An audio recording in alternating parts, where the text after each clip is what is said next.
Tonight, let's embark on a journey to explore the fundamental truths underpinning Buddhism and Zen. These aren't intricate doctrines, but rather simple observations about the nature of existence. Observations that have resonated across millennia, bringing solace and clarity to countless souls. As we gather, I invite you to share the time and your location, a global community united in mindful exploration. The Buddha illuminated a path towards recognizing that inner peace is not something to be acquired, but something already inherent within us. The truths we'll delve into tonight aren't foreign concepts demanding rote memorization. Instead, they are acknowledgments of what you instinctively know deep within your being. Together, we are engaging in a collective act of remembrance, recalling the timeless wisdom that has always been. Each truth we encounter will be presented with simplicity and directness, unveiled through stories of ordinary individuals who stumbled upon extraordinary peace amidst the chaos of daily life. There's no need to strain to memorize or meticulously note every detail. These teachings possess an inherent power, working subtly, like a gentle rain seeping into parched earth, nourishing the soul. Simply by listening, a profound shift occurs within, a softening of the heart and mind. So, settle in, allow your body to find a comfortable resting place, and let us embark on this journey together, traversing these fundamental truths. And within that shared exploration, may you discover that the peace you've been seeking has been residing within you all along. The first basic truth we'll explore, perhaps the most immediately applicable to our lives, is the principle of non-resistance. This teaching conveys a simple yet profound insight. When we struggle against reality, we become the architects of our own suffering. Conversely, when we learn to flow in harmony with what is, we unlock a natural wellspring of peace. Now, this isn't an invitation to passivity, nor does it suggest abandoning our aspirations to improve our lives or contribute to the well-being of others. Non-resistance isn't about surrendering. It's about discerning the crucial difference between wise, purposeful action and futile struggle, between embracing the power to change what can be changed and gracefully accepting what lies beyond our sphere of influence. Picture water coursing through a landscape. It doesn't attempt to forcibly displace the rocks obstructing its path. Instead, it flows around them, seeking the natural channels, the path of least resistance. And yet, over eons, that same water, with unwavering persistence, reshapes even the most unyielding stone. This embodies the power of non-resistance, not a sign of weakness, but a testament to a different, more profound kind of strength. The Buddha illuminated that a significant portion of our suffering arises from our persistent desire for reality to conform to our preconceived notions. We wish for the weather to change, for others to behave differently, for our bodies to defy the effects of time, for the past to be rewritten. And all of this wanting, this relentless resistance to what already exists, drains our vital energy. When we resist reality, we fragment our attention, dividing our energy. A portion of our consciousness grapples with the present situation, while another futilely battles against its very existence. This internal conflict generates stress, confusion, and a pervasive sense of weariness. We find ourselves unable to fully immerse ourselves in life because we are perpetually arguing with it. The ancient Zen masters, in their profound wisdom, observed something remarkable. When we relinquish our resistance, when we embrace what is with open hearts and minds and engage with it skillfully, our energy coalesces, unifying our being. We can respond with clarity and intention rather than reacting impulsively out of frustration. We unlock creative solutions that were previously obscured by our resistance, breaking free from the cycle of repeating the same unproductive struggles. We discover that reality, when met with openness instead of opposition, is surprisingly workable. This truth holds relevance across all facets of our lives, to the difficult emotions we desperately wish would vanish, to circumstances we didn't choose, to losses we cannot undo, to changes we cannot prevent. When we cease fighting these realities and embrace acceptance, we liberate an immense reservoir of energy, allowing us to fully engage in the act of living. Let's delve into a story illustrating how this understanding can transform even the most arduous tasks into something fluid and natural.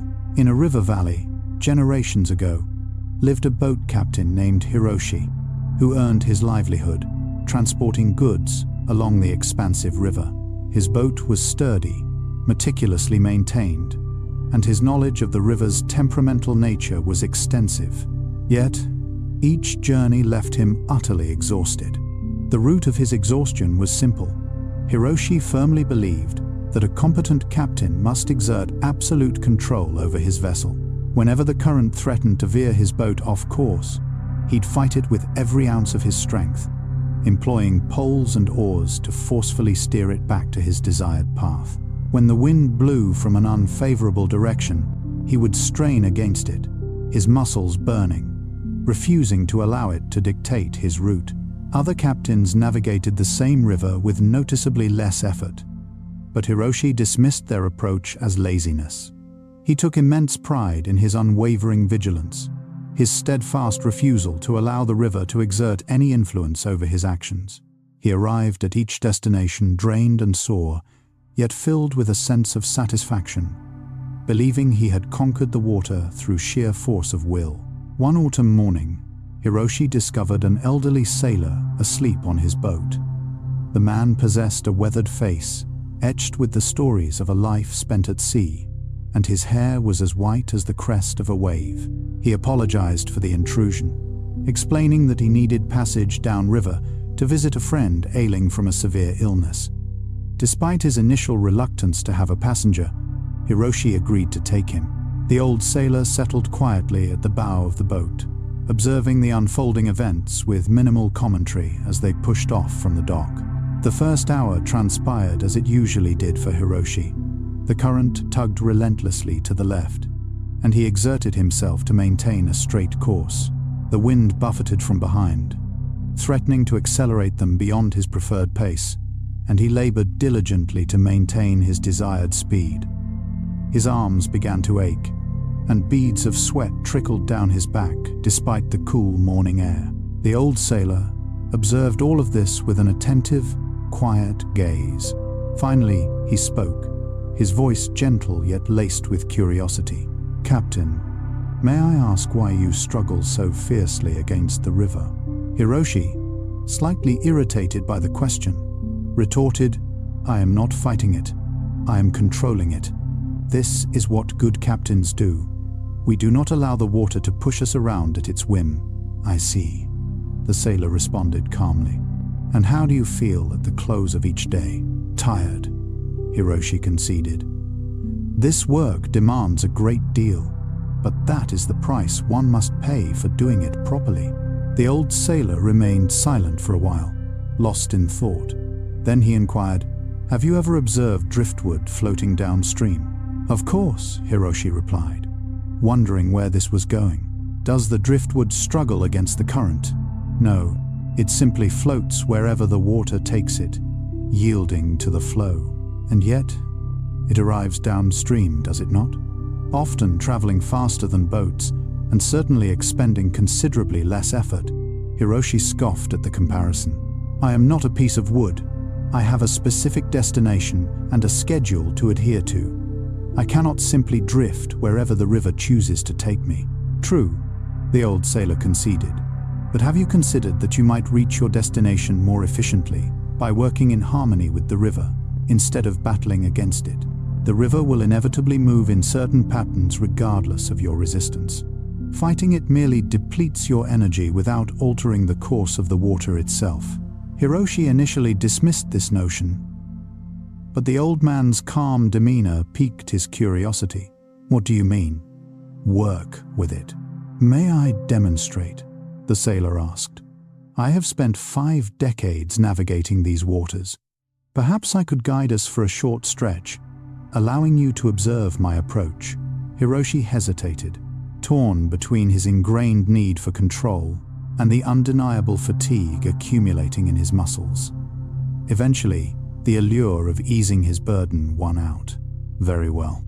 He relinquished the pole to the old sailor and stepped aside. What transpired next astonished him. The old sailor barely utilized the pole at all. When the current tugged to the left, instead of resisting it, he subtly angled the boat, harnessing the push to propel them forward. When the wind blew from behind, he adjusted the sail to catch it and used the natural forces for propulsion rather than impede its progress. He appeared to be engaged in a continuous dialogue with the water, sensing its movements and responding with gentle precision. The boat glided downstream with remarkable smoothness. They were, in fact, making better time than Hiroshi typically managed, with all his strenuous efforts. Moreover, the old sailor appeared relaxed, even serene. His movements were small, deliberate, and never forced. "How are you doing that?" Hiroshi asked, genuinely perplexed. "I am not fighting the river," the sailor explained. "I am simply asking it where it wants to go, then making small adjustments to guide us toward our intended destination. The river possesses immense power. Why would I squander my energy opposing it? Better to redirect that power, borrow it to serve your own aim. You will find that your boat glides faster and more smoothly with the flow than it ever did when you struggled against it. Minimal intervention for maximal effect. It is far more advantageous to redirect that power, to borrow it for my own purposes. Instead of fighting, you can redirect that power, borrow it to serve your own aim. You will find that your boat glides faster and more smoothly with the flow than it ever did when you struggled against it. Minimal intervention for maximal effect." He then handed the pole back to Hiroshi. "Try it yourself. Feel the current instead of resisting it. When the water pushes, do not push back. Instead, contemplate how you can harness that push to your advantage." Hiroshi accepted the pole with a hesitant grip. His immediate instinct, as the current tugged leftward, was to brace himself and resist. But he recalled the old sailor's words.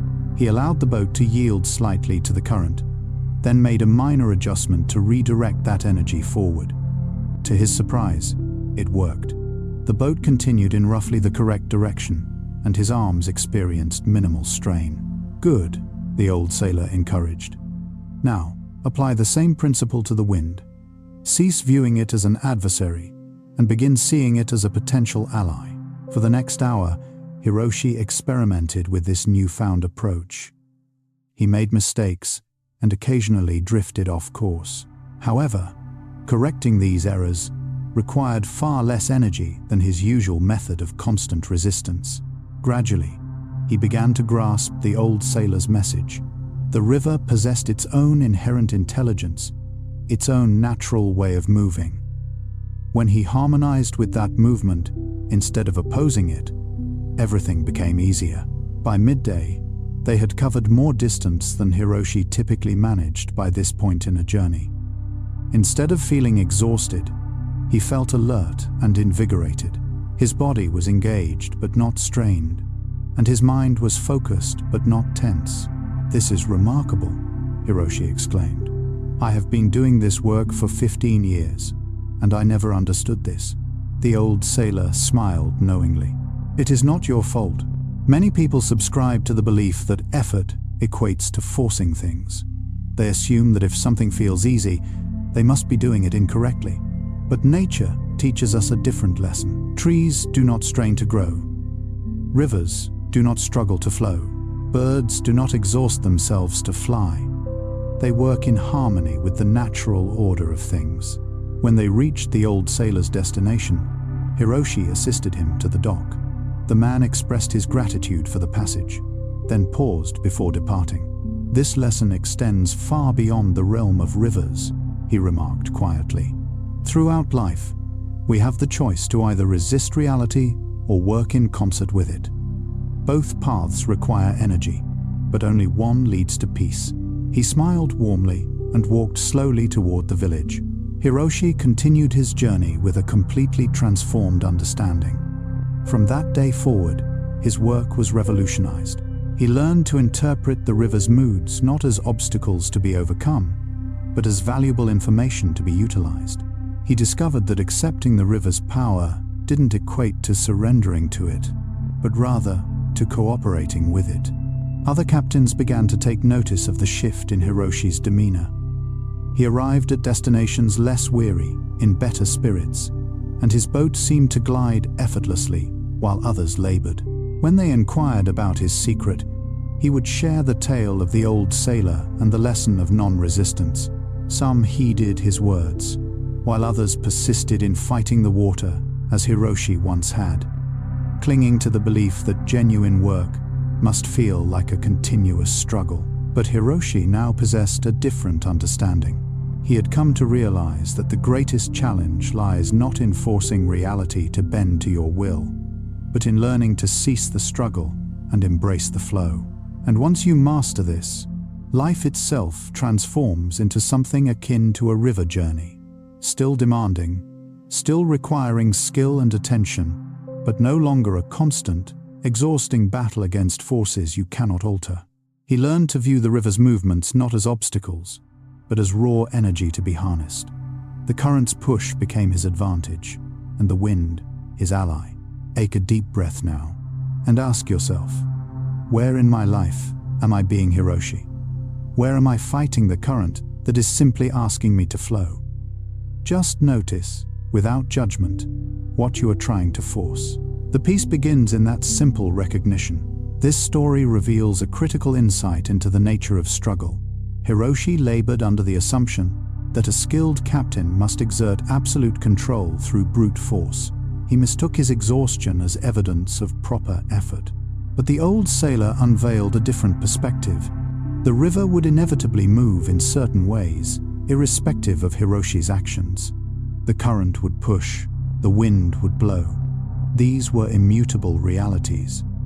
All his resistance achieved was a division of his energy and a gradual wearing down of his spirit. When he embraced the principle of working with the river instead of against it, Hiroshi discovered that he could actually achieve greater efficiency with less strain. The objective remained unchanged. The destination was the same, but his relationship to the journey was completely transformed. This embodies the essence of what the Buddha meant by non-resistance. It isn't about relinquishing our goals or adopting a passive stance. It's about recognizing the boundaries of our influence, about channeling our energy into skillful responses rather than futile battles.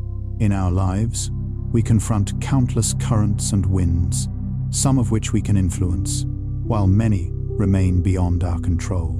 The weather will follow its natural patterns.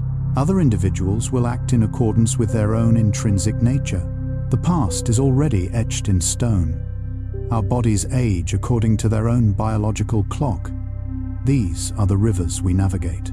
When we resist these realities, we exhaust ourselves without altering them.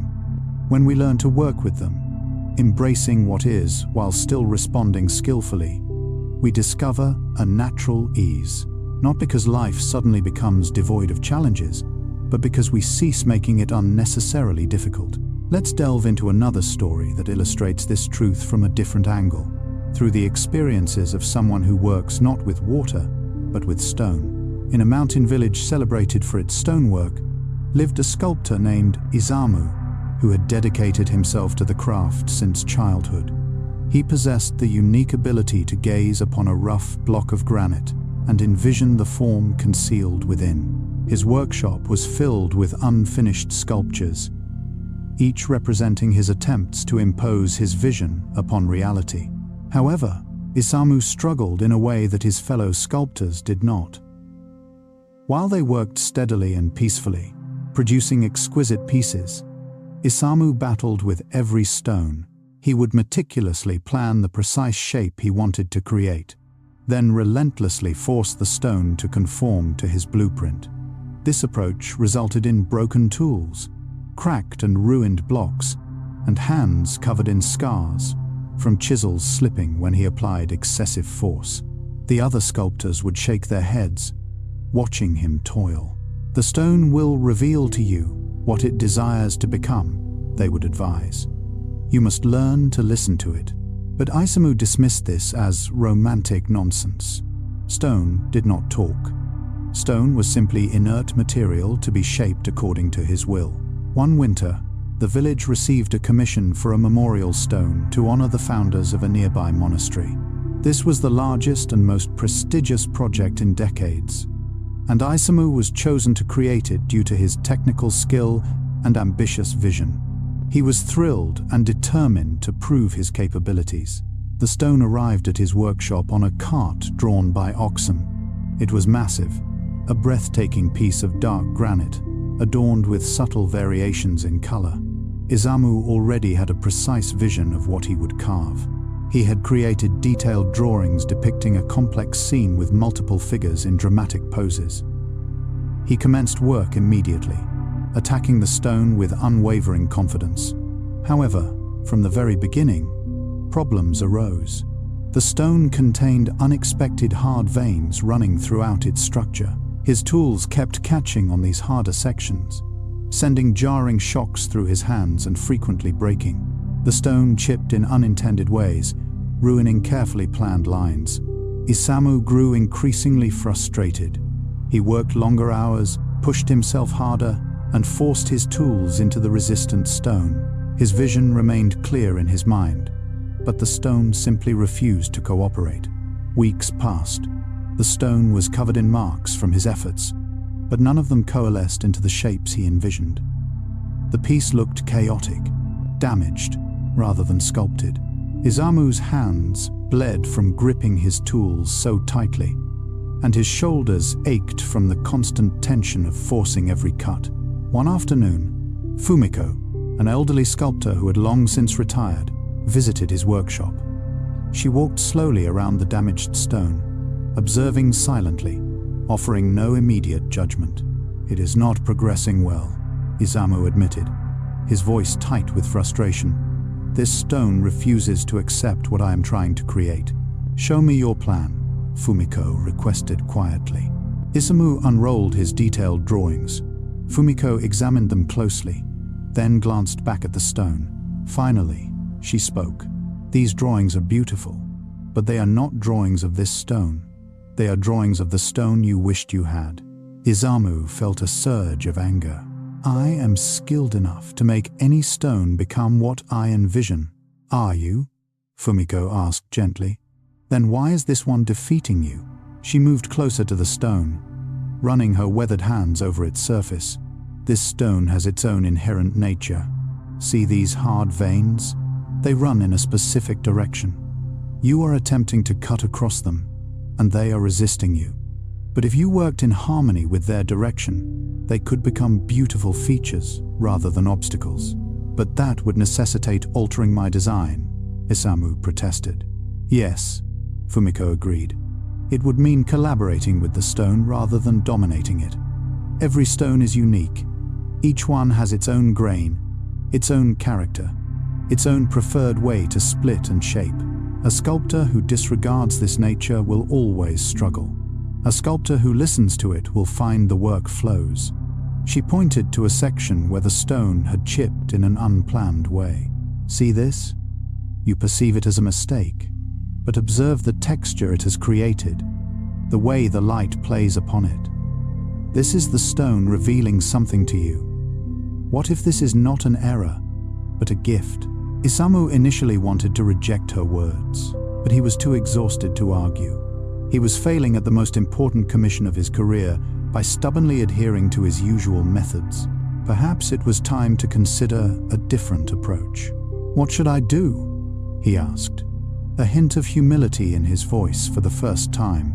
"Put away your drawings," Fumiko instructed. "For 3 days, simply study the stone. Refrain from attempting to carve anything. Touch it, walk around it. Observe where it is hard and where it is softer. Notice where it naturally wants to split. Allow it to teach you what it might become." Isamu felt impatient with this suggestion, but he agreed. For the next 3 days, he did no carving. He simply spent time with the stone, observing it from different angles, running his hands over its surface, tapping it gently to discern how the sound changed in different locations. Slowly, imperceptibly, something shifted in his perception. He began to notice details he had been too preoccupied with fighting to see. The way certain areas caught the light in a stunning manner. The way the grain suggested natural, flowing lines rather than the rigid geometry he had initially planned.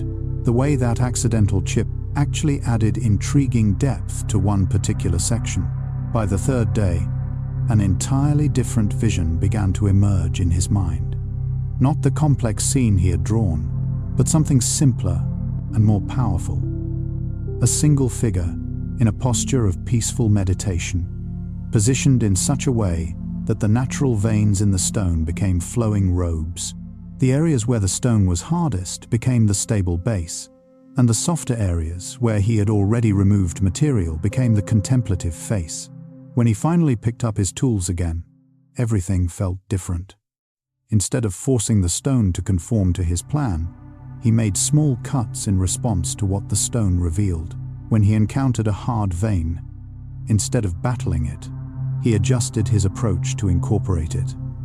When the stone chipped in an unexpected way, instead of viewing it as a failure, he sought ways to enhance rather than diminish his emerging vision. The work progressed faster than ever before. His tools no longer broke, his hands no longer bled. The stone seemed to yield under his careful attention, revealing the figure that had been waiting within all along. When the memorial was finally completed and installed at the monastery, people spoke of it with awe. There was something alive about it, they said. Something that felt less like it had been carved and more like it had been discovered. The stone's natural qualities had become integral to the art, rather than obstacles to overcome. Fumiko came to see the finished piece. She stood before it in silence for a long time. Finally, she turned to Izumu, tears welling in her eyes. "Now you understand," she said simply. "The stone was always trying to show you this. You simply needed to stop fighting long enough to listen." Izumu's transformation reveals another facet of non-resistance. Like Hiroshi with his river, Izumu believed that mastery entailed forcing reality to align with his vision. He possessed a clear plan, and he was determined to make the stone conform to it, regardless of the consequences. But the stone possessed its own inherent nature, its own grain, veins, and character. Izumu's resistance to this nature did not alter it. It only broke his tools, damaged the stone, and left him exhausted. The stone was what it was, irrespective of what he wished it to be. When Fumiko taught him to cease fighting and start listening, everything changed. The goal remained to create something beautiful, and the work remained challenging. But instead of battling against reality, Izumu learned to collaborate with it. He allowed the stone's actual nature to inform his vision, rather than demanding that the stone accept his predetermined plan. This is what non-resistance looks like in practice. Not relinquishing our creative vision, but holding it lightly enough that reality can shape it. Not abandoning our goals, but remaining flexible about how we achieve them. Not becoming passive, but discerning the difference between wise action and futile struggle. The memorial Isamu, created by working with the stone, was ultimately more beautiful than what he had planned by working against it. This is often the way it goes. When we cease forcing and start flowing, when we embrace what is and respond creatively to it, we unlock possibilities we could never have imagined through struggle alone. Both Hiroshi and Isamu learned the same essential truth. Reality possesses its own inherent nature, its own way of being. We can exhaust ourselves fighting this, or we can bring our skills and creativity to working in harmony with it. One path leads to constant struggle. The other leads to a natural ease where effort remains but suffering diminishes. This is the first basic truth of Buddhism and Zen. Non-resistance, not as passivity, but as a profound understanding of how to live skillfully with what is. When we cease arguing with reality and start collaborating with it, we discover that life itself becomes our teacher, guiding us forward if we are willing to listen. There is a concept in Zen Buddhism called beginner's mind. In Japanese, it is called Shoshin. This teaching points to something we often overlook: The mind of a beginner is open, curious, and full of possibilities, while the mind of an expert can become closed, assuming it already knows, seeing only what it expects to see. When we approach something for the first time, we pay close attention. We look intently. We ask questions. And we remain humble in the face of what we do not yet understand. But as we accumulate experience and knowledge, something strange can occur. We stop looking so carefully. We believe we know what we will find even before we look, and our past experience, instead of enriching our vision, can actually obstruct it. The Buddha taught about this in his own way, stating that clinging to views and opinions creates suffering. When we become attached to our expertise, to our way of understanding things, we close ourselves off from fresh insights. We cease learning because we believe we already know. This isn't to suggest that knowledge is worthless or that experience has no value. A surgeon should not approach each operation as a beginner, nor should a bridge builder forget everything they have learned. Knowledge and skill are precious, but there exists a crucial difference between carrying knowledge lightly, as a tool, and being burdened by it, letting it become a barrier to further growth and understanding. Here is the rewritten content. The pitfall, then, lies in being shackled by our own expertise.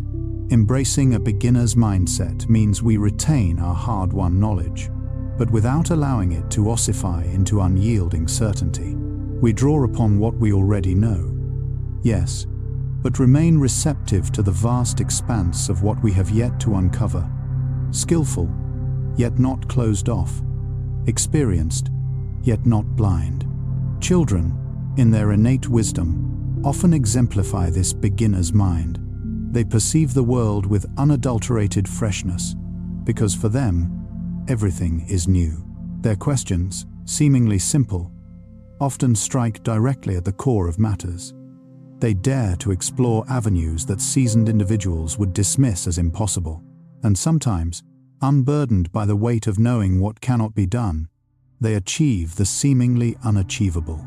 Zen masters guide us to rediscover this inherent quality of openness, not by discarding our accumulated knowledge, but by holding it with a lighter touch, by acknowledging that regardless of how much we comprehend, an infinite ocean of understanding still lies before us. By nurturing curiosity, even in the most familiar of surroundings, by granting ourselves permission to be surprised, to be delighted by the unexpected, this philosophy bestows immense freedom. When we relinquish the compulsion to be the all-knowing expert, a sense of ease washes over us. We can freely admit when we are perplexed, and readily learn from the most unanticipated sources. We realize that life is perpetually offering new lessons, each moment a chance for growth.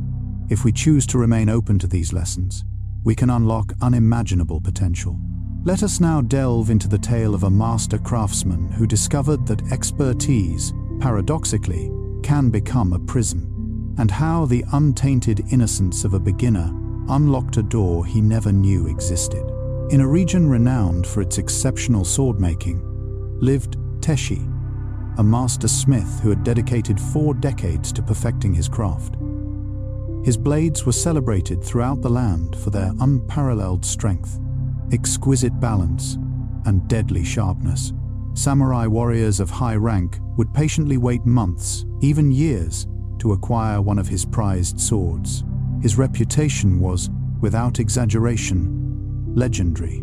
Teshi possessed an encyclopedic knowledge of sword-making. He understood precisely which metals to blend, and in what precise ratios, to achieve the desired alloy. He knew the critical temperature that the forge must reach, down to the very degree. He knew the precise number of times to fold the steel, the optimal angle for each hammer blow, and the exact duration for the tempering process. He had painstakingly crafted hundreds upon hundreds of swords, each a testament to excellence, each meticulously adhering to the traditional methods he had so completely mastered. But lately, a subtle disquiet had begun to gnaw at him. His swords were, technically speaking, flawless. Yet, They seemed to lack a certain elusive quality, a vital spark that he couldn't quite define. They were undoubtedly beautiful, but possessed a certain predictability, a lack of genuine inspiration. They were strong, yes, but devoid of that indefinable element that elevated a tool of war into a work of art. He crafted what he had always crafted, and it was undeniably good, but never new.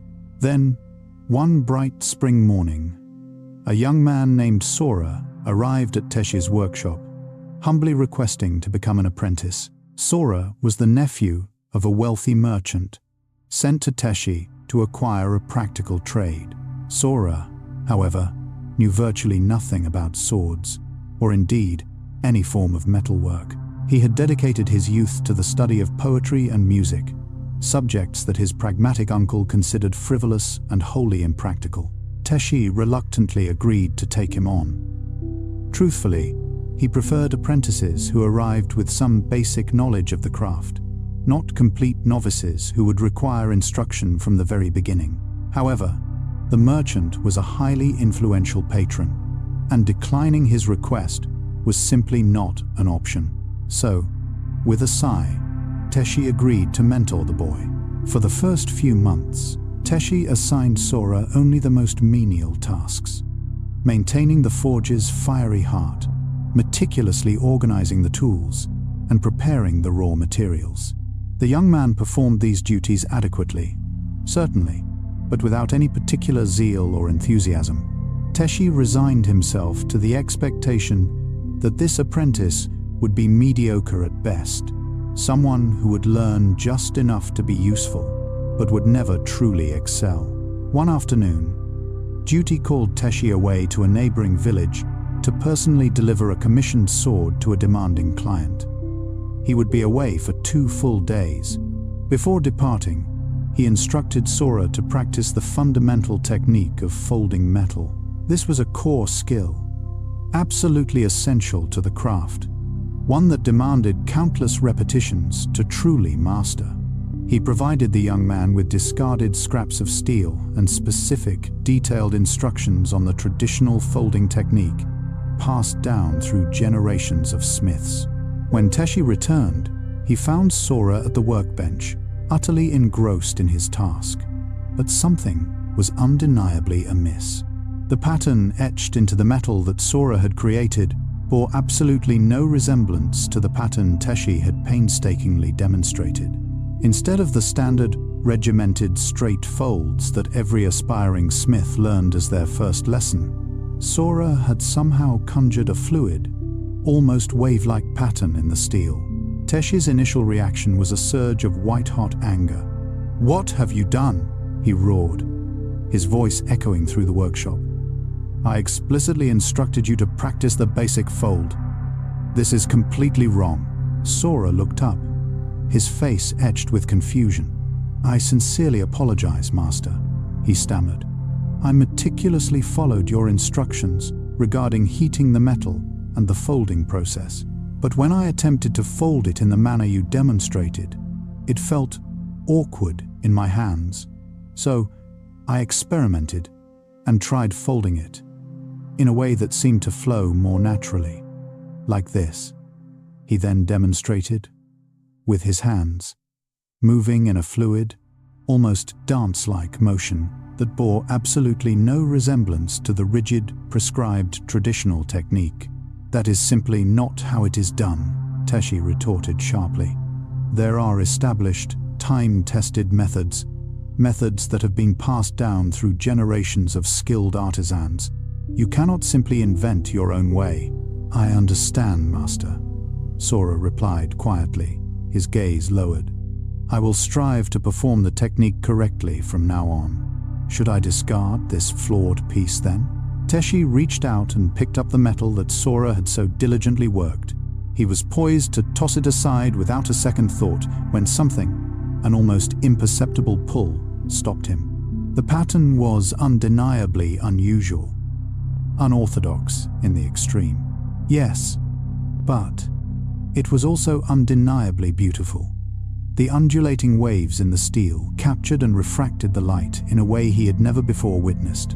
There was an undeniable fluidity to the pattern, an organic quality that the traditional, rigidly geometric patterns completely lacked. "Tell me," Teshi asked, his tone shifting from anger to intense curiosity. "How exactly did you achieve this?" "I honestly do not know, Master," Sora admitted, his voice barely a whisper. "I simply allowed my hands to move in a way that felt natural. I recalled watching the way water flows effortlessly over the rocks in a stream, how it gracefully bends and curves around every obstacle, and I thought that perhaps the metal might possess a similar inclination to move in that way too." Teshi meticulously studied the piece, his eyes scanning every detail with renewed interest. The technique was undeniably unconventional, existing entirely outside the established canon of sword-making methods. But the resulting pattern was undeniably striking. A nascent idea began to take shape in his mind, a daring, almost reckless proposition. What if he were to forge an entire blade, utilizing this strange, seemingly accidental pattern that Sora had created? Immediately, his expert mind raised a litany of objections. "It's untested, it's unconventional, it goes against tradition." Teshi recognized these thoughts as the limits of his existing knowledge and gently pushed them aside. His expert mind immediately conjured a barrage of objections. This was simply not the way things were done. His carefully cultivated reputation was built on a foundation of adhering to proven, time-tested methods. What if this untested technique produced a structurally weak blade, prone to catastrophic failure? What if the blade failed during testing, shattering into 1,000 pieces?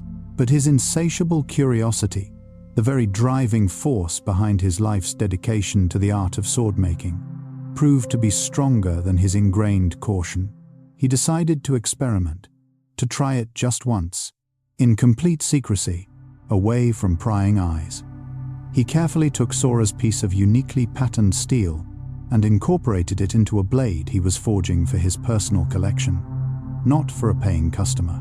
As he labored, Teshi found himself venturing into completely uncharted territory. The unorthodox pattern demanded constant adjustments to his established, meticulously honed process. He could no longer blindly follow his habitual movements, relying on muscle memory and rote repetition. He was compelled to pay attention to the steel in an entirely new way, responding to the subtle cues and nuances of this unfamiliar material. The work progressed much more slowly than usual. Several times, he nearly ruined the blade entirely by attempting to force his traditional techniques onto this decidedly non-traditional material. But, gradually, painstakingly, he learned to work with what Sora had created, rather than stubbornly working against it. He chose to approach the forge not with the certainty of the master, but as if he had never held a hammer before. He was forced to focus not on what he knew, but on what the metal was asking of him. When the sword was finally complete, Teshi stood in his workshop, gazing at his creation with genuine surprise and wonder. It was utterly unlike anything he had ever crafted in his long career. The blade possessed a sense of living energy, as if liquid water had been miraculously frozen into solid steel. The intricate wave pattern captured and played with light and shadow in the most mesmerizing way. Even more importantly, when he rigorously tested the blade's performance, it performed beautifully. The unconventional structure had not weakened it in the slightest. If anything, it seemed to possess unique properties, an enhanced resilience and flexibility that defied explanation. Over the ensuing months, Teshi relentlessly continued to experiment with subtle variations on Sora's accidental technique, delving deeper into the unknown. He artfully combined the young man's intuitive approach with his own decades of accumulated knowledge and experience. Together, they slowly developed entirely new methods of forging, unorthodox approaches that traditional masters would have dismissed as utterly impossible, bordering on heresy. Word quickly spread throughout the land about Teshi's innovative and groundbreaking blades. Wealthy collectors traveled from distant regions, braving treacherous roads and bandit-infested forests, simply to catch a glimpse of these revolutionary creations. Other smiths, humbled by Teshi's achievements, humbly asked to learn these radical new techniques. Teshi's late career work, born from a beginner's mistake, became far more celebrated and sought after than anything he had accomplished in his previous 4 decades of rigidly adhering to traditional methods. One serene evening, as master and apprentice were closing the workshop for the night, Teshi turned to Sora and spoke with unusual humility. "I owe you a debt of gratitude," he said, his voice filled with genuine emotion. "When you first arrived here, I mistakenly believed that I would be the one to impart all of my knowledge to you. Instead, you have unknowingly reminded me of something that I had long forgotten." "What is that, Master?" Sora asked, his eyes wide with innocent curiosity. "That not knowing can sometimes allow us to see what knowing has inadvertently obscured," Teshi replied thoughtfully. "I had become so thoroughly trapped by the proper way of doing things, so constrained by tradition, that I could no longer even imagine other possibilities. You, because you did not know the rules, were free to stumble upon something genuinely new and innovative. My expertise, in a way, had blinded me to what a beginner could still clearly see."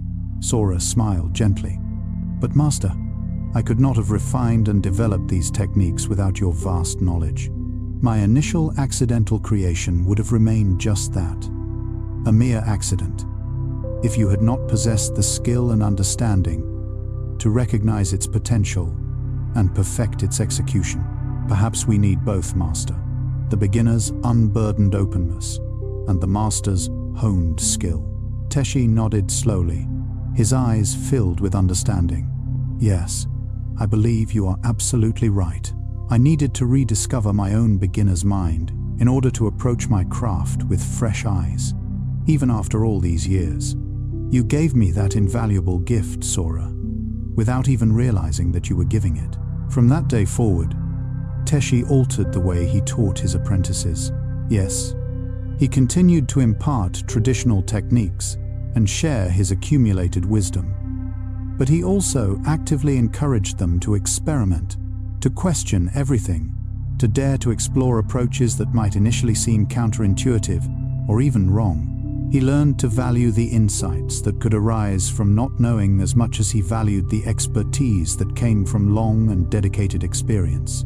Teshi's story reveals something profoundly important about the inherent trap of expertise. He was undeniably skilled. His 40 years of experience held immense value, but that very mastery, paradoxically, had become a significant limitation.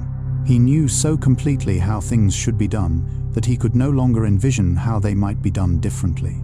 Sora, possessing no prior knowledge, simply tried something that felt natural to him. His hands moved in a way that felt right, completely unburdened by centuries of tradition dictating that it was wrong. And because he did not know that it was impossible, he simply did it.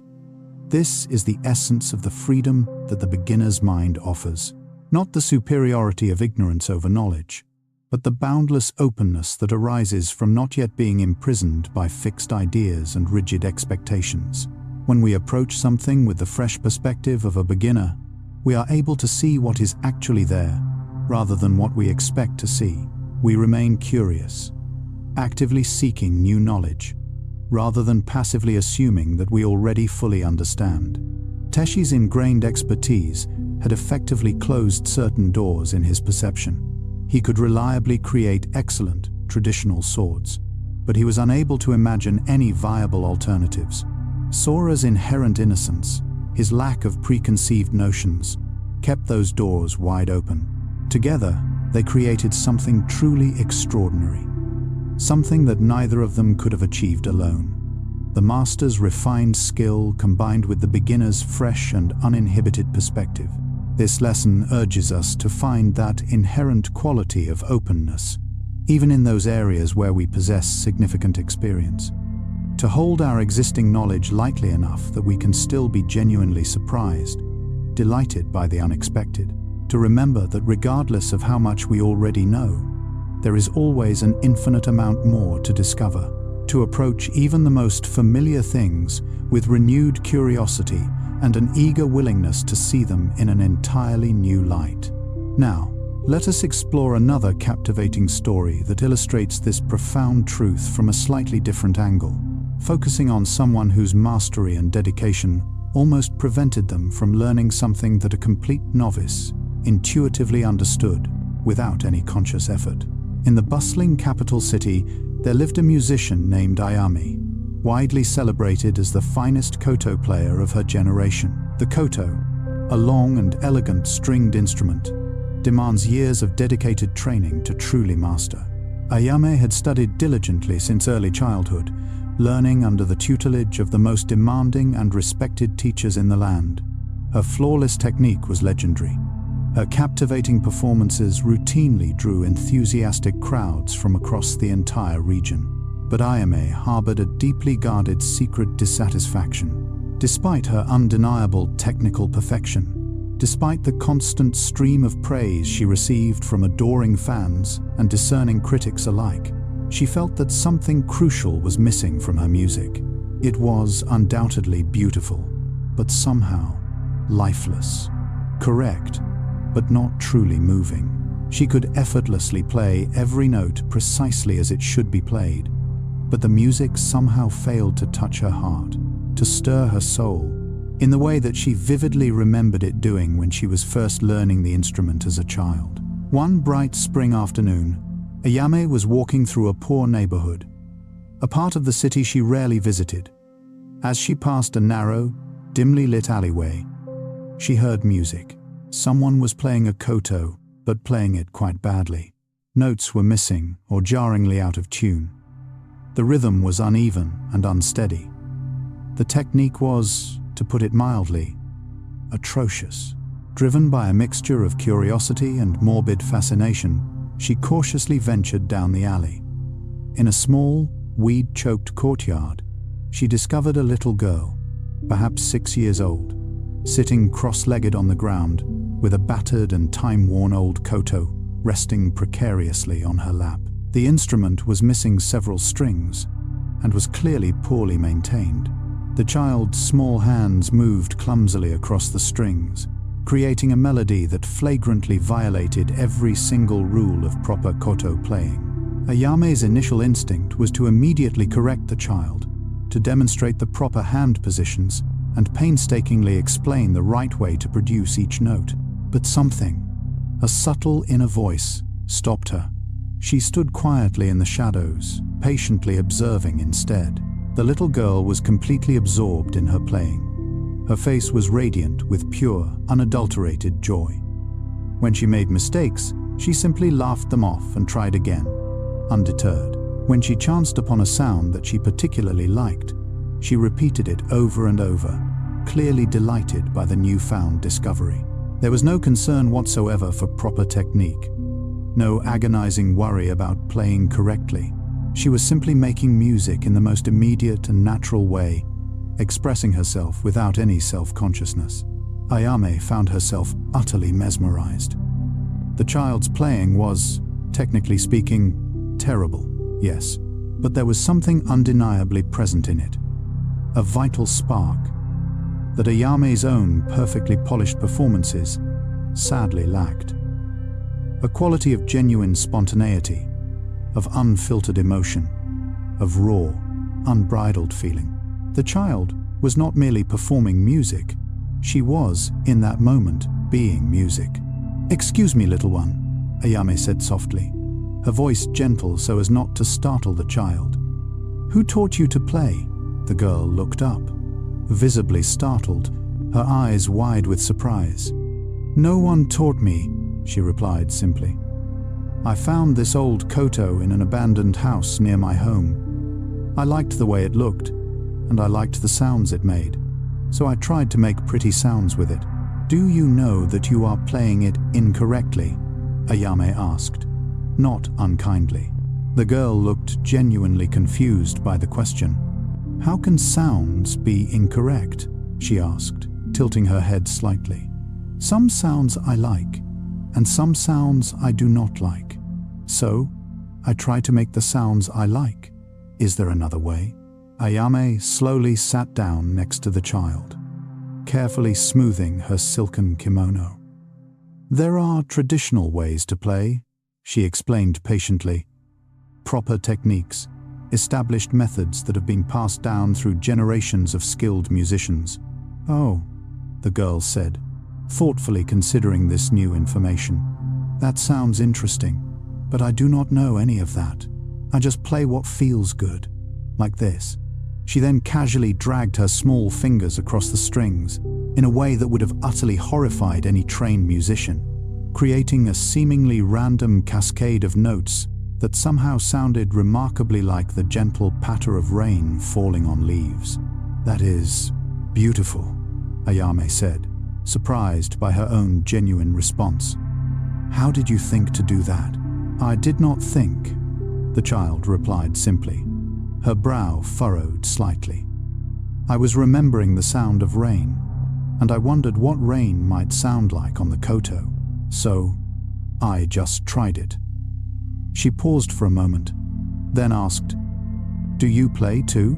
Ayame almost laughed out loud at the naivety of the question. She was, after all, one of the most renowned and celebrated musicians in the entire city. But instead, she simply said, "Yes, I play. Will you play something for me?" The child asked, eagerly, her eyes shining with anticipation. Ayame hesitated for a moment. She had not brought her own instrument with her, but the child offered her battered koto with such palpable hope that Ayame felt compelled to accept it. She instinctively positioned her hands in the proper way, preparing to play a classical piece she had flawlessly performed 1,000 times before. But as she sat there, in that dusty courtyard, with the child watching her expectantly, something within Ayame subtly shifted. She suddenly realized that she did not want to demonstrate her technical prowess. She did not want to showcase her mastery of established forms. She wanted to play the way the child played, to make sounds that felt good, rather than sounds that were correct. It proved to be far more difficult than she had anticipated. Her hands kept automatically falling into the well-worn patterns of her years of rigorous training. Her mind kept incessantly judging each note against the unforgiving standards of perfection she had internalized over decades. But gradually, painstakingly, she began to let go, a little at a time. She tried playing a sound simply because she was curious about what it would sound like. Then another. Then a small phrase that bore absolutely no relation to any traditional piece she had ever learned. The child clapped her hands with delight. "That was very pretty," she exclaimed. "It sounded like birds talking to each other. Play more." For the next hour, Ayame did something she had not done since the very earliest days of her musical training. Something she had almost entirely forgotten how to do. She played without consciously trying to play correctly. She experimented, she improvised, she took risks, she made mistakes, and instead of immediately stopping to correct them, she simply allowed them to be, incorporating them into the evolving melody. She followed her inherent curiosity instead of rigidly adhering to pre-established rules. The music that emerged from the battered old koto was undeniably imperfect, unpolished, and unlike anything she had ever performed publicly in her life. And yet, it was undeniably alive. When Ayame finally left the courtyard, promising to return the next day with new strings to repair the child's beloved koto, her mind was reeling.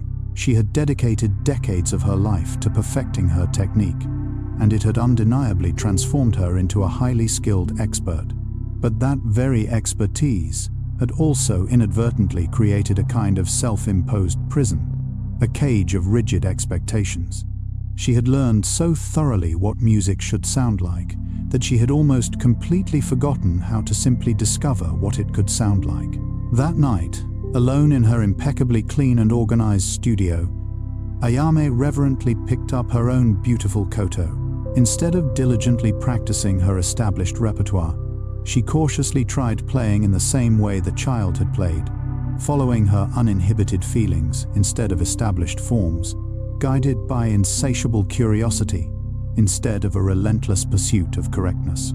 At first, It felt awkward, almost painful.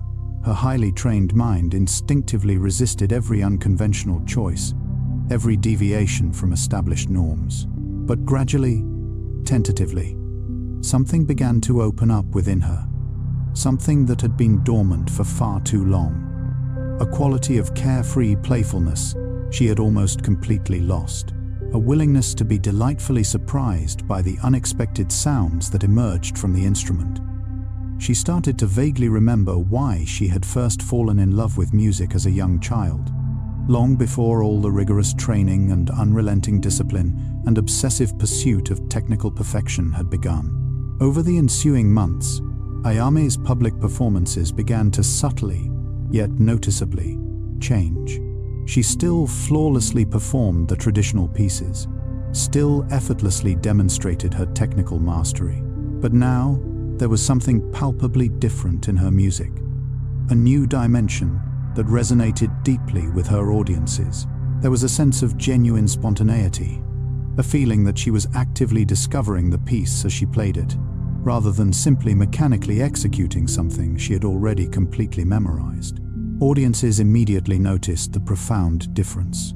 They began to comment that Ayame's playing had deepened, that it somehow moved them in ways that her earlier, technically perfect performances had not. Critics spoke of a newfound maturity and emotional depth in her work, though they could not quite articulate precisely what had changed. Ayame, of course, knew exactly what had changed. A 6-year-old child with demonstrably terrible technique had inadvertently reminded her of something crucial that she had long forgotten, that the true heart of music resides not in flawless execution, but in genuine feeling, in heartfelt expression, that the beginner's uninhibited openness to new discovery is every bit as valuable as the master's accumulated skill, that sometimes, in order to find what we have been desperately missing, we need to consciously forget what we already know. She continued to regularly visit the child in the alley, bringing new strings and assisting with the ongoing repairs to the beloved old koto.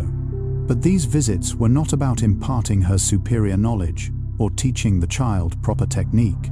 They were about allowing the child to teach her, about consciously remembering how to approach her art with fresh ears and an open heart, about rediscovering her own long-lost beginner's mind, even after decades of unwavering dedication to her craft. Ayame's transformative encounter with the little girl reveals another important facet of the beginner's mind.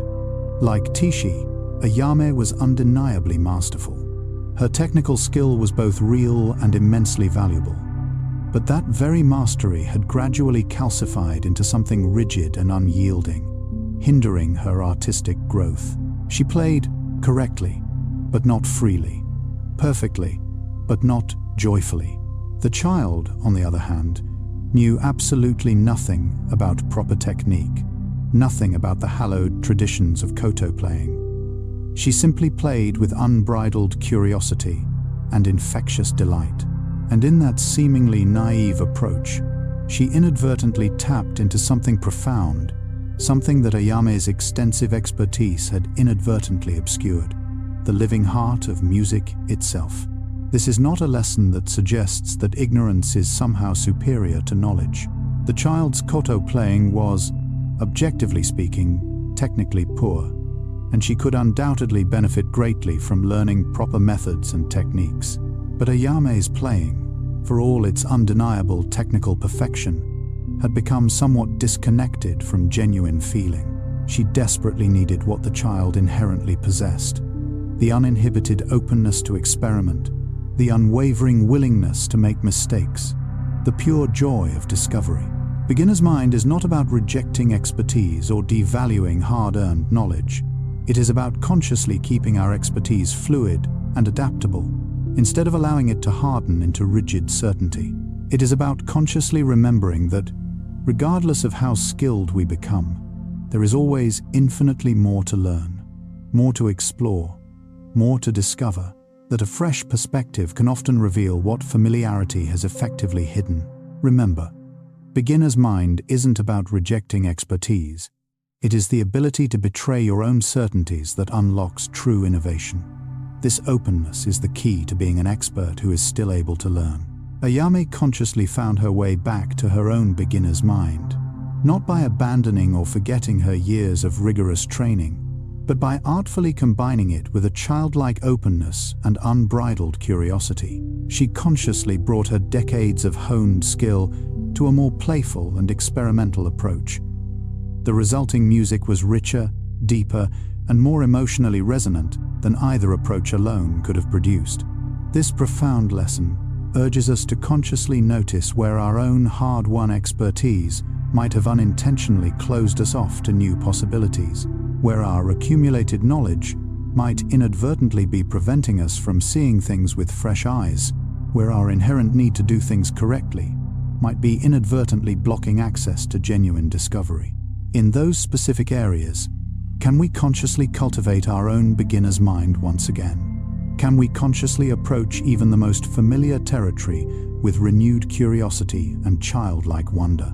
Can we consciously hold what we already know, lightly enough that we remain open to being delightfully surprised by the unexpected?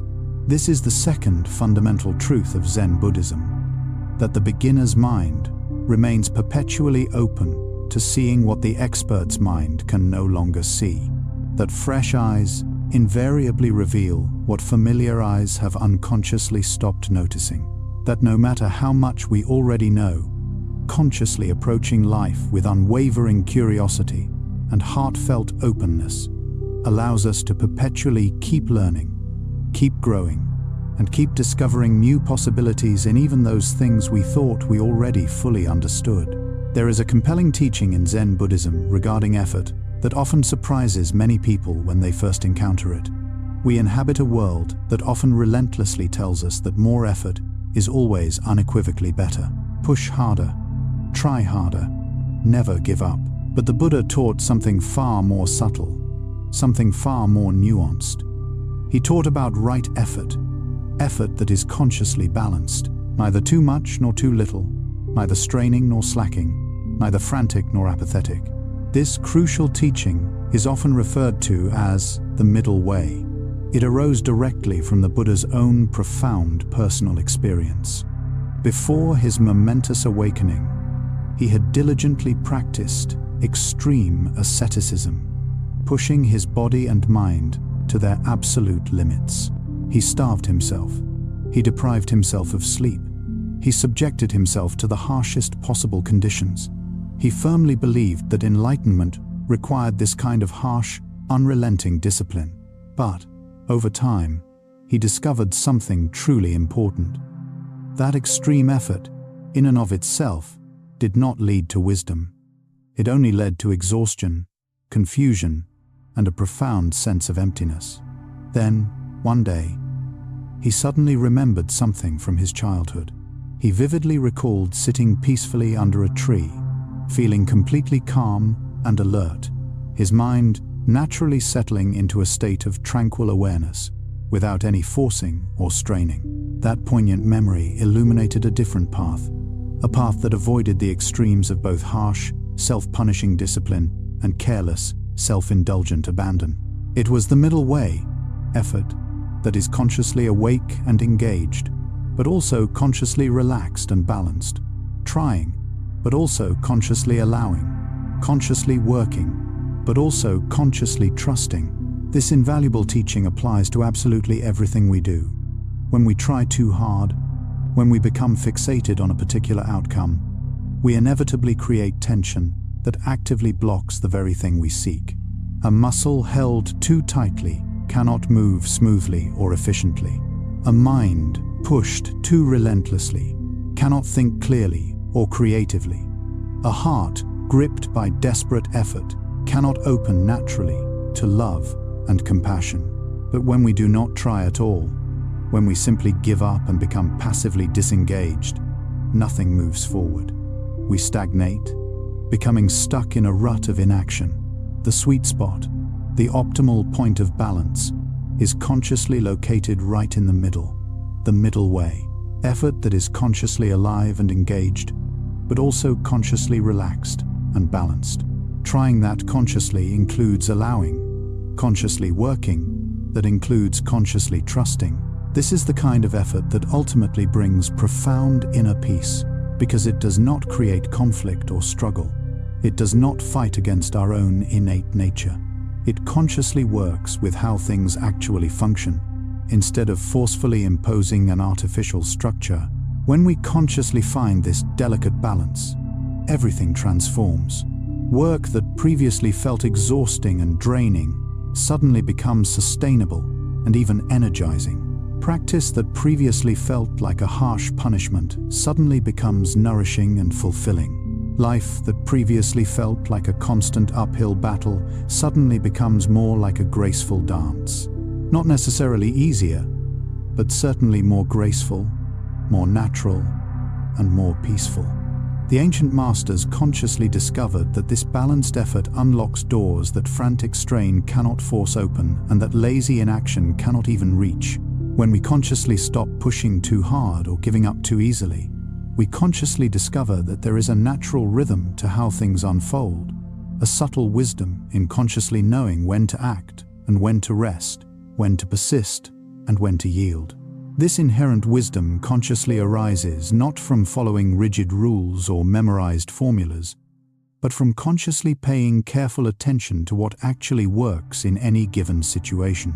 Now, let us delve into the captivating story of someone who consciously learned this vital truth through the rigorous discipline of archery, where the subtle difference between too much and too little effort can consciously mean everything. In a time when archery was both a martial skill and a spiritual practice, there lived a young woman named Hana, who harbored a deep and unwavering dream of becoming a master archer. She hailed from a humble farming family with absolutely no tradition of martial training, but she had often watched the village archers practice, and she felt an undeniable pull towards their unwavering discipline, their effortless grace, and their intense focus. When she was finally old enough, Hana consciously sought out a teacher. Master Yoshida was widely known as one of the finest archers in the entire province. He rarely accepted new students, but something in Hana's earnest determination and unwavering dedication profoundly moved him. He consciously agreed to take her on as a student. From the very first day, Hana consciously approached her training with fierce intensity and unwavering dedication. She would consciously arrive at the training ground before dawn, when the sky was still a dark and inky blue, and she would consciously remain there until long after dusk, when the first stars began to twinkle in the darkening sky. She consciously practiced drawing the bow until her fingers were raw and bleeding. She consciously held incredibly difficult postures until her muscles screamed in agonizing protest. She consciously pushed herself relentlessly, consciously believing that this kind of harsh, self-punishing effort was what was required to achieve true mastery. But despite her unwavering dedication and her grueling efforts, her arrows consistently flew poorly. When she pulled back the bowstring, her entire body tensed with strain, becoming as rigid as a tightly coiled spring. Her hands trembled uncontrollably from gripping the bow too tightly. Her shoulders locked with tension from the sheer exertion. Her breathing became shallow and rapid, further exacerbating her anxiety. The arrows would consciously fly erratically, consistently missing the target by wide margins, often landing far to the left or right of the intended mark. Master Yoshida patiently watched this relentless struggle for several weeks without consciously intervening, silently observing Hana's every movement, her every breath, her every expression. Here is the rewritten passage, adhering to the rewrite and deeply expand mode. "Hana," Master Yoshida finally said one morning, halting her relentless archery practice. His voice was soft, a gentle counterpoint to the sharp twang of bowstrings that usually filled the air. "Come, sit with me a while." They settled onto a weathered wooden bench that overlooked the practice field, the very ground where Hana poured her sweat and frustration daily. The morning was a balm, the air still, the world hushed, except for the cheerful chirping of birds hidden amongst the leaves of nearby trees. Sunlight dripped through the canopy in golden coins, illuminating dust motes dancing in the air. "Tell me, Hana," Master Yoshida began, his gaze fixed on the distant targets. When you draw the bow, what is it you feel? Hana's brow furrowed. I am trying my hardest, Master. I am giving absolutely everything I possess to achieve the perfect shot. Yes, I see that intensity, he acknowledged, his tone patient. And how does that effort manifest within your body? What sensations arise when you strive so fiercely? Hana paused, searching for the right words. It feels tight, strained. My muscles burn, constricting like a clenched fist. My breath hitches, shallow and uneven. And when you are in this state, Hana, do the arrows find their mark? Do they fly true? Hana's voice dropped, tinged with frustration. No, Master. They fly poorly, wildly. But I believed if I simply tried harder, if I pushed through the discomfort, I would eventually break through and succeed. Master Yoshida smiled, a knowing curve of his lips. Let me offer you a different perspective. He reached for his own bow, a simple, unadorned weapon worn smooth by years of faithful service. Rising, he demonstrated a fluid, almost effortless motion. He lifted the bow, nocked an arrow, and drew the string back. Hana watched intently, studying every nuance. The bow bent under considerable force, a testament to Master Yoshida's strength. Yet his face remained serene, a mirror of tranquility. His breathing was deep and steady, a rhythmic counterpoint to the tension in the bow.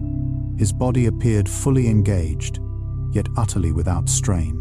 Then, with a smooth release, the arrow whispered through the air, finding its home in the dead center of the distant target with uncanny precision. Did you see my effort, Hana? He asked, turning back to her. Yes, Master. I saw you draw the bow with strength, she replied, puzzled. But I saw no strain, no struggle. It appeared almost relaxed, even though it required great force. That, Hana, is the secret. The bow demands effort, true and unwavering. But it demands the right amount of effort, applied in the right way. Too little, and the arrow lacks power, falling short of its mark. Too much, and the body becomes its own adversary, fighting against itself. The perfect shot, Hana, emerges from effort that is alive but not desperate, engaged but not strained. He told her, do not strive to hit the bullseye. Aim only to complete the draw. Hold the tension and release the arrow when the time is perfect. Let the outcome be the river's gift, not your demand. He gently handed Hana his bow. Now, you try, but this time, I want you to draw the string with only half the effort you typically exert. Hana accepted the bow reluctantly. Half effort felt like surrender, like a betrayal of her dedication. But she trusted her teacher, and so she obeyed. She drew the string back, applying what felt like insufficient force. To her surprise, the bow bent appropriately. Even more surprisingly, her body, instead of seizing with tension, remained relatively calm, almost buoyant. Now, breathe, Hana, Master Yoshida instructed, his voice a quiet anchor. Keep breathing naturally. Do not hold your breath. Do not force it. Hana inhaled, drawing the air deep into her lungs. With that breath, something subtle shifted, a softening in her grip, a loosening of her shoulders. Now, release, he said simply. She let the arrow fly. It didn't strike the center of the target, not even close, but it flew straighter, truer, than any arrow she had loosed in weeks of punishing training. How did that feel, Hana? Master Yoshida inquired.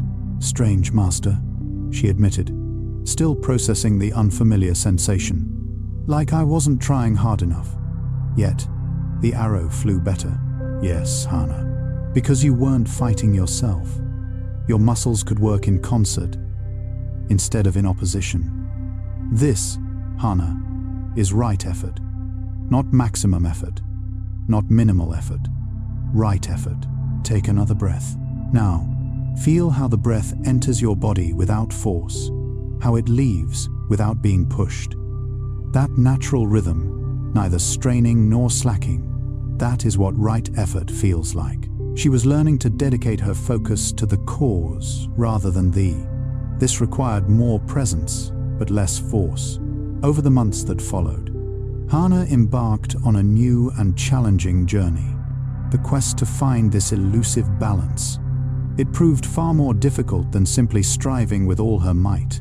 Maximum effort, in a perverse way, was easy. She simply pushed until she could push no more. But right effort demanded a far greater level of sensitivity, a heightened state of awareness. She had to learn to discern the subtle difference between muscles that were engaged and muscles that were tense, between a mind that was focused and a mind that was desperate. Some days, she would lapse back into her old patterns of straining and forcing.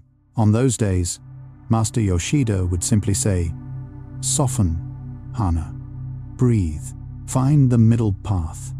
Other days, she would overcorrect, becoming too lax, and her arrows would lack power and purpose. Then he would gently nudge her back, saying, "More alive, Hana. More awake. Find the middle path." Slowly, painstakingly, Hana began to cultivate a feel for this delicate equilibrium. She came to understand that the perfect draw was akin to holding a bird in your hand. Grip too tightly, and you crush its fragile bones.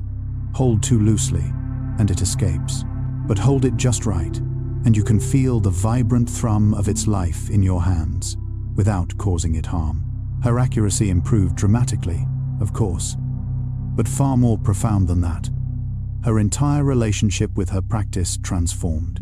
Instead of ending each day exhausted, depleted, and frustrated, she now finished her practice energized, centered, and at peace. The practice that had once felt like a form of punishment now became something she eagerly anticipated. She was still working hard, still honing her skills, but the quality of her effort had undergone a fundamental shift. One morning, nearly 2 years into her training, Master Yoshida presented her with a particularly daunting challenge. A small target, placed at a great distance, with a capricious wind swirling unpredictably across the field. "This shot, Hana," he declared, "requires everything you have learned.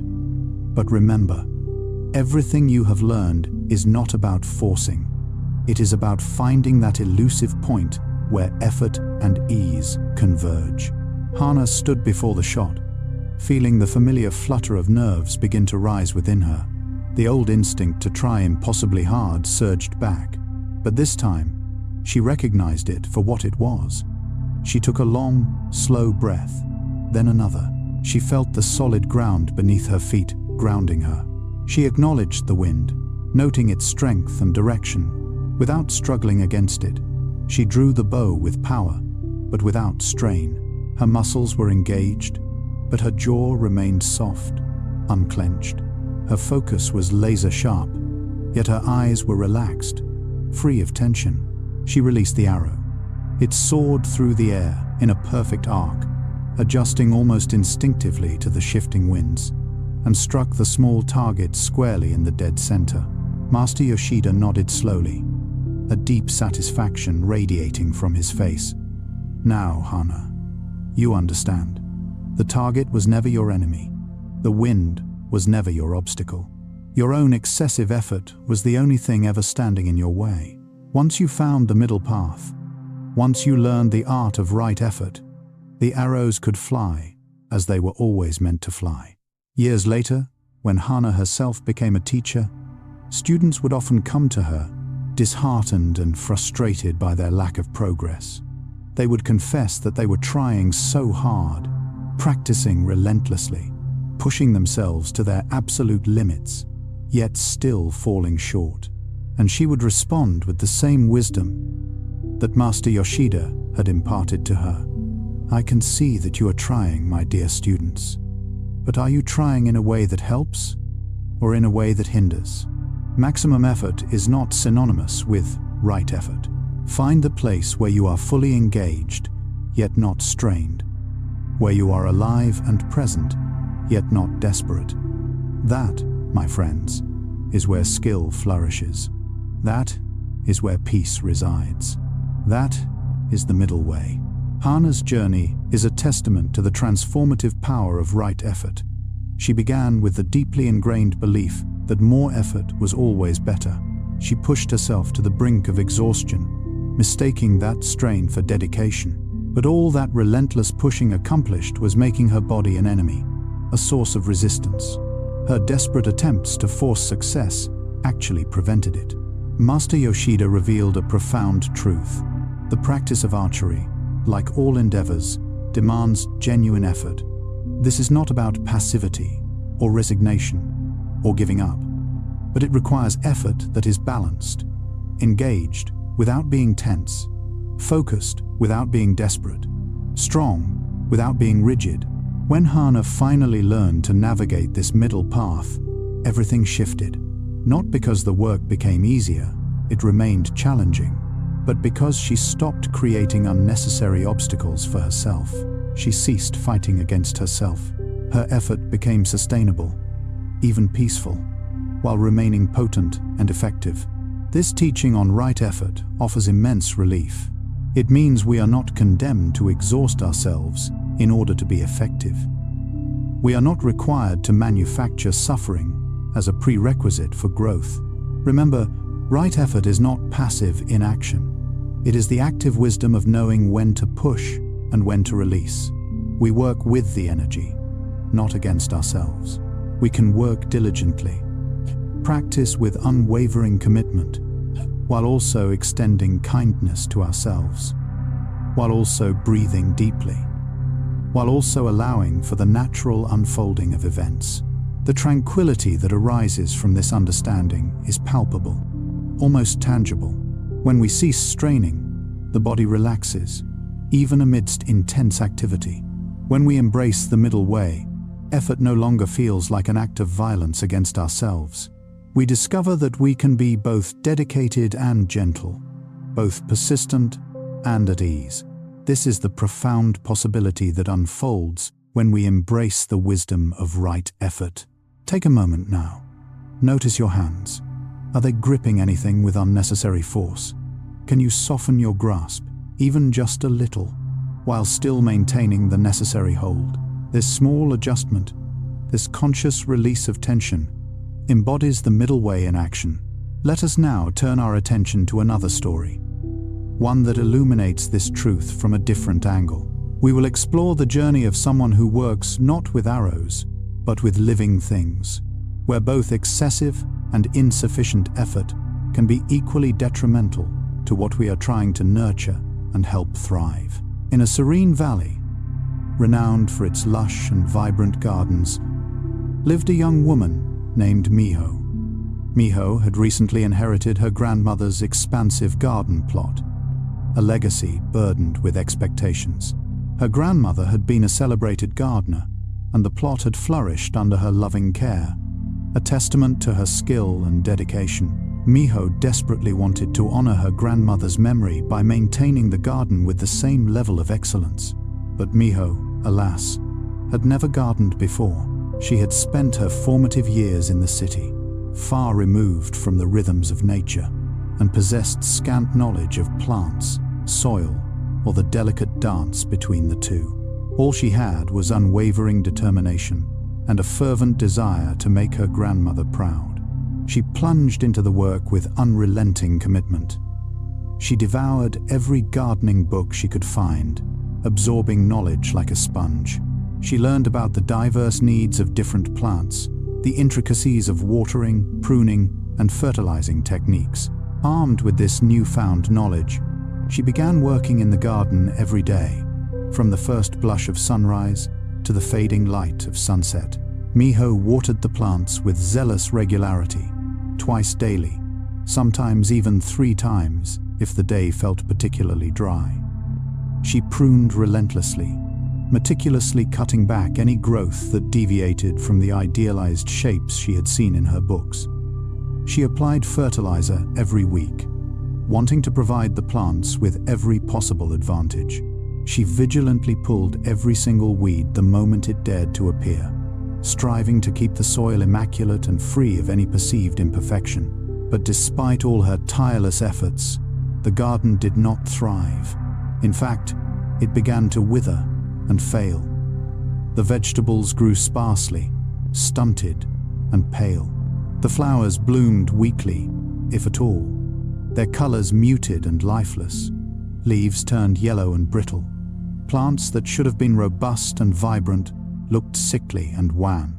Miho was utterly baffled, unable to comprehend what she was doing wrong. She was adhering meticulously to the instructions in her books. She was working harder than anyone could reasonably expect. Why, then, was the garden dying under her care? An elderly farmer named Okada, who lived nearby, had observed Miho's struggles with growing concern. He had known her grandmother well and had often admired the garden when the old woman was alive, a silent testament to her skill. One afternoon, driven by compassion, he walked over to where Miho was frantically attempting to revive a wilting tomato plant. "May I offer some observations, young Miho?" he asked gently, his voice seasoned with years of tending to the land. Miho looked up, her face etched with exhaustion and near tears. "Oh, please, Okada-san. I am doing everything I possibly can, but nothing seems to be working. I feel like I am failing my grandmother's memory, and it breaks my heart." Okada walked slowly through the garden, his movements deliberate and unhurried. He touched the soil, examined the plants with a discerning eye, and took his time, absorbing the garden's silent story. Finally, he spoke, his voice soft but firm. "You are working very hard, Miho. I can clearly see that. But I believe you are working too hard. You are, as they say, loving these plants to death." "Loving them to death?" Miho asked, her voice laced with confusion. "What do you mean? How can effort be the problem? Surely, I shouldn't care less, or do less." "Not less, Miho," Okada clarified, his tone patient and kind, but different. "Let me show you something." He knelt beside the tomato plant that Miho had been fussing over. "See how saturated the soil is? You are watering too much, my dear. The roots are suffocating, literally drowning. They need water, yes, but they also need air to breathe. Too much water can be just as harmful as too little." He moved to a row of flowers that Miho had pruned into rigid geometric shapes. "And these, you are cutting them back so severely, so relentlessly, that they are forced to expend all their energy, simply trying to heal, instead of growing and blooming. Some pruning is beneficial, of course, but too much is undoubtedly harmful." He scooped up a handful of soil, letting it crumble through his fingers. "And this, you have pulled every weed so diligently, so thoroughly, that you have disrupted the soil constantly. Plants need some stability, some stillness.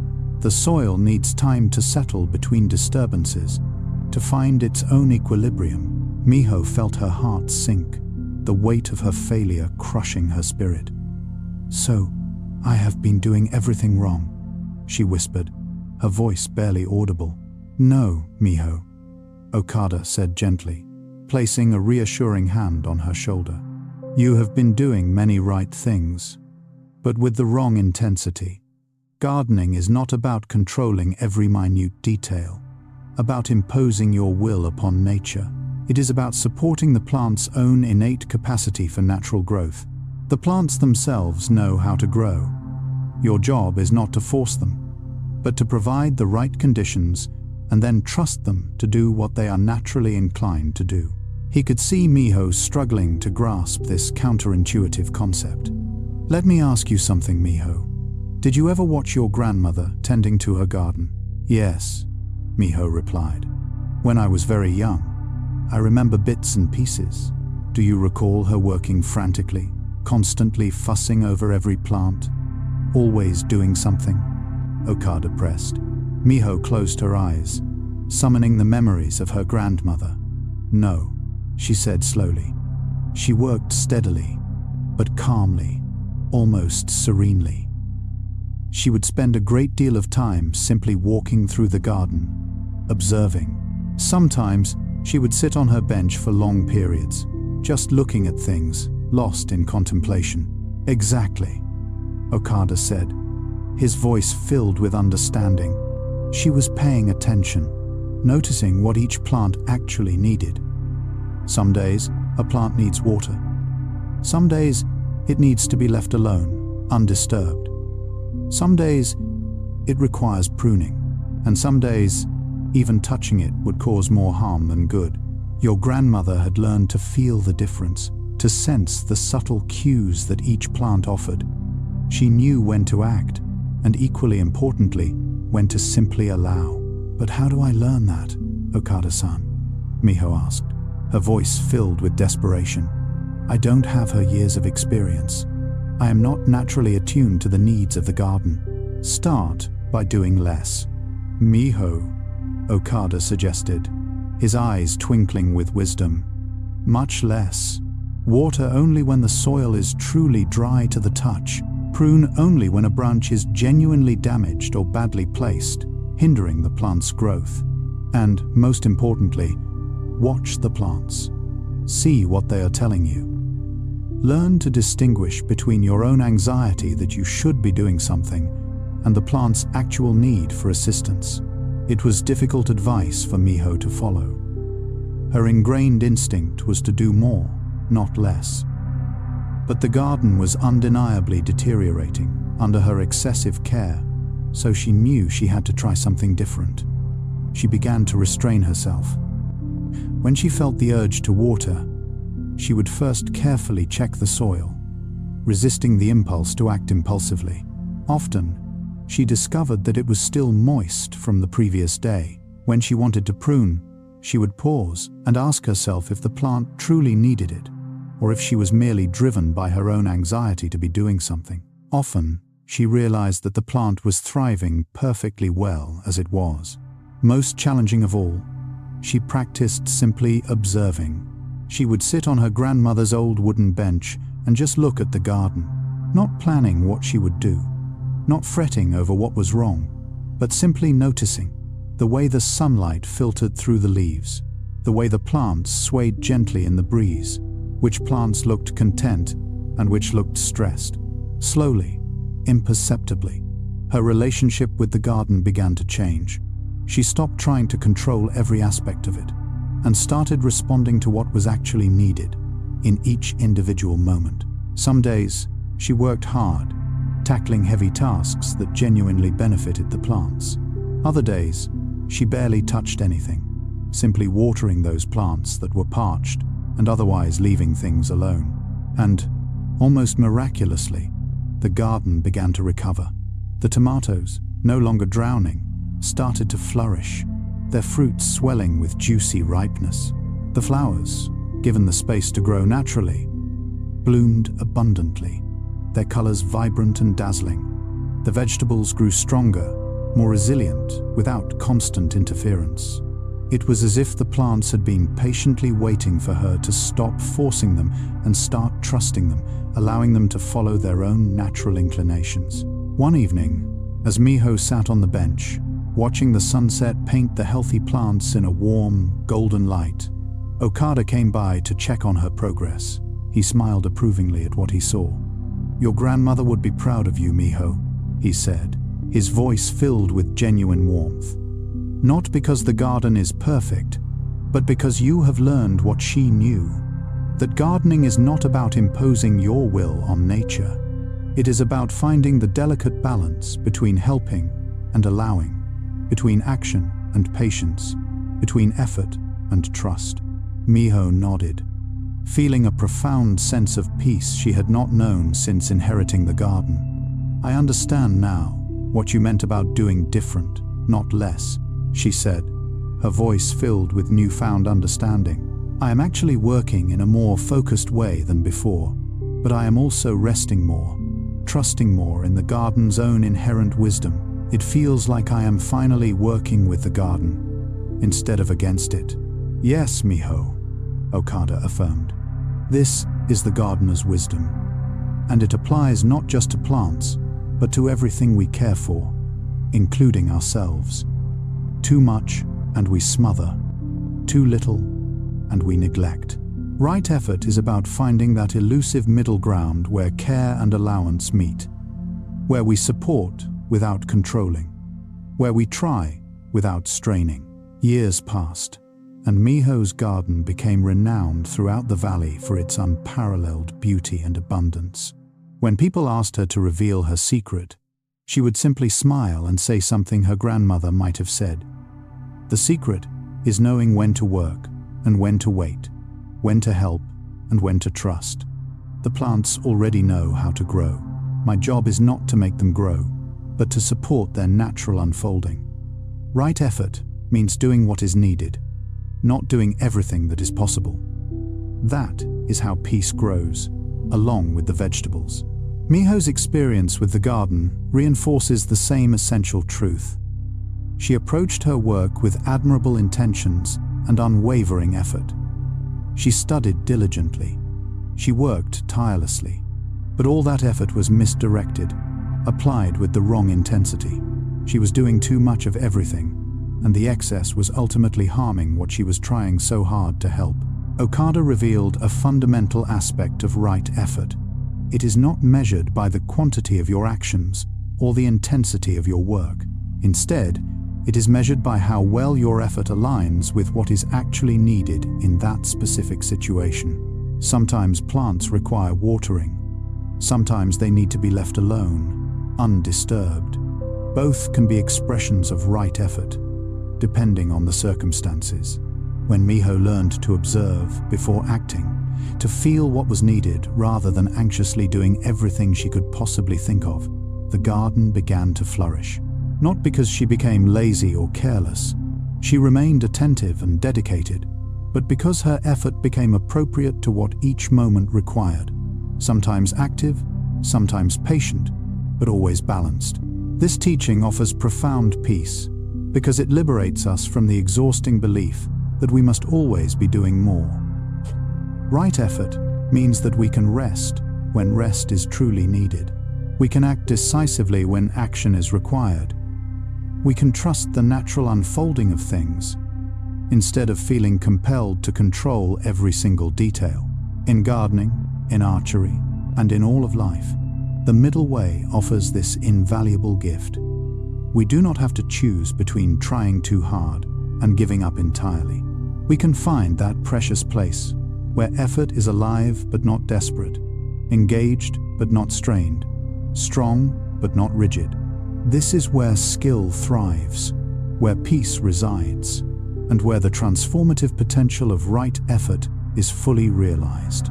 This, then, is the third fundamental truth of Zen Buddhism, that balanced effort brings rewards, that extreme effort can never force, that the middle way between being too tight and too loose is where mastery resides. That peace arises not from straining or slacking, but from discovering that sweet spot where we are fully present and gently allowing, both at the same time. When we uncover this balance, we cease fighting ourselves, and life begins to flow with a grace and ease that we could never access through brute force alone.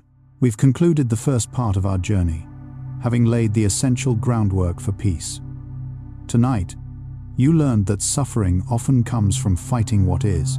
We discovered the liberation of non-resistance, which is the wisdom of flowing with life. We rediscovered the power of the beginner's mind, approaching life with curiosity instead of fixed certainty. And we found the subtle grace of right effort, the middle way, where you are fully engaged but not strained. As you move through the hours ahead, carry these three foundational practices: flow, openness, and balance with you. They are your immediate toolkit for presence. Notice when you're fighting reality, when your expert mind closes down, or when your effort becomes strained. Just by noticing, you are practicing. If you feel calmer, more centered, and ready to explore the deeper truths of existence, join us in the next video. Depth, connection, and freedom. We will be moving from how to act to how to truly see the world, unlocking the ultimate freedom that already resides within you.